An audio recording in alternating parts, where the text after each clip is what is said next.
Hi and welcome. Pastor Jason and I wanted to take this last segment of our time with you to just review what you should have received in the mail for as a ministry leader or as an assistant with that ministry. You'll notice that you have a letter, a memo, and so forth, but you also have this sheet called Ministry Goals and Objectives.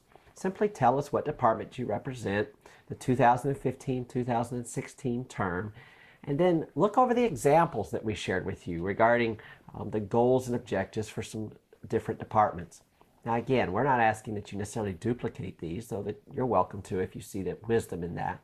But what we're wanting to do is to show you the process and the thinking behind putting your goals and objectives in the context of our mission as a church. This will help the board, this will help the church at large to understand your thinking and where you're coming from. So, would you, Pastor, lead us through the goals and objectives of this Cradle Roll department? Sure. So let's say I'm the leader of the Cradle Roll department. One of my goals for the upcoming term might be to help parents take what they observe and learn in the Cradle Roll class and use it with their children at home. That might be my goal. So bringing Sabbath school into the house or into the home. Very good. And you'll notice that we put down is the context in which we see this goal working primarily is in the context of our relationship with Christ, because we want these children to grow spiritually. Number two was the church, because obviously this is a church relationship that's taking place here between teacher and parent. And then lastly, the community. Again, these are always a little messy, but it's just giving us a sense of where you're coming at with this goal. Okay?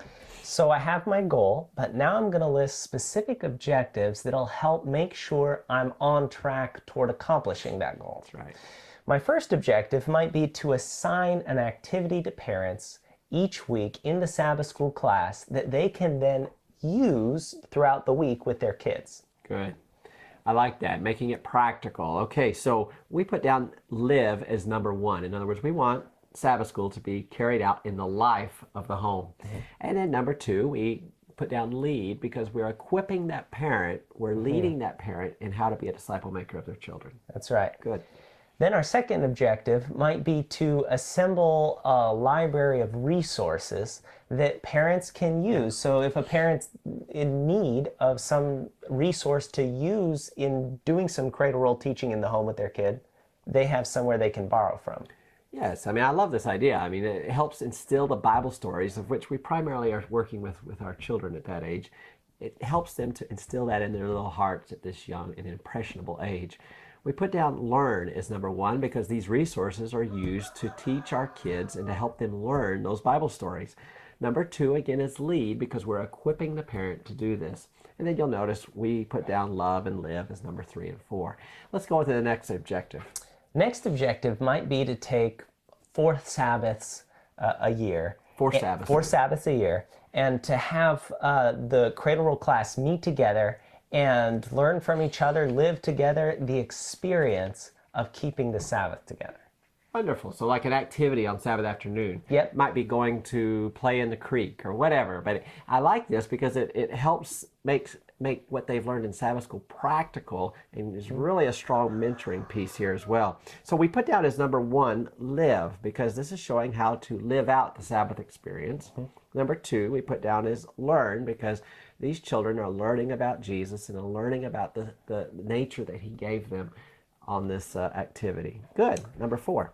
Our last objective might be for the Sabbath school teacher or leader to have the various parents in the class over to their home one Sabbath out of the year, specifically with an eye to encouraging them along their pathway through parenthood. I really like that. I mean, we value when a parent or a teacher or a pastor invites us into their home or comes and visits us, because it shows that they really care, and they want the experience at church to not just be something at the church, but to be something in the home.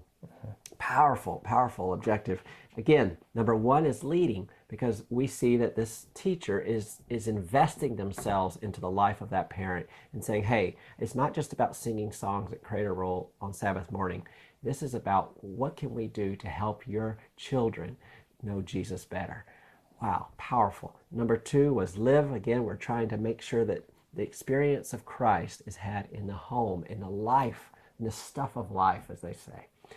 Any closing thoughts as we conclude? We wish you the best as you fill it out, and if you have any questions, please let us know. We're here for you in this process. Again, this is going to prove, I think, invaluable as a church family as we see the mission being carried out on all levels of the church life and ministry. May God bless us as we set our goals and objectives for this coming term of 2015 and 2016. God bless you. We'll see you soon.